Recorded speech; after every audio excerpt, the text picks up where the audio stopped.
got a job at a home mortgage servicing place in Boone. I took the job, and the first month of it was $15 an hour, and it was just inside, air conditioned, and it was them teaching you about mortgages and like all this stuff about loans. And I was like, that sounds great. I get paid $15 an hour to be inside and learn for a month.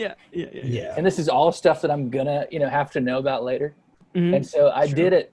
And then, they told me that what you would be doing is just like helping people refinance and like, And so anyway, the first day that I was on the floor, the first call I took was this lady whose husband had died. And they were trying. And anyway, so she was like, yeah, I can't pay our like crazy expensive mortgage. My husband was a doctor, and like, we're getting the insurance. And she had this whole story. I felt so bad for her, but she was going to like, with her new budget, with like the life insurance from her husband and him not, being around anymore, like her new budget, like she could pay like $300 less a month on an enormous mortgage. So she was going to still have like a $2,600 a month mortgage. And she just, she just needed the mortgage to go down like a couple $100 a month. Just some.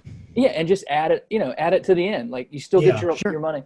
Yeah. And they wouldn't do it. And the guy was like, no, you have to foreclose on her. And I was just like, oh my fucking God. Fuck. Yeah. And so like, she wasn't delinquent. She wasn't a single month past due. And she was just like, I need it to be lower. And the guy was like, yeah, I'll go ahead and fuck her. Go ahead. Yeah. He was like, go ahead and just put her in the pipeline. Like if she's saying that she can't pay and she won't pay, like we're just going to end up foreclosing.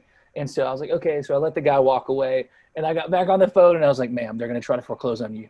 Don't answer their calls. And I just hung up and I walked out. I was like, hell yeah. Good for you, dude. Good for you. Yeah. Fuck that place. Yeah. Fuck that, dude. Yeah, that is fuck that place.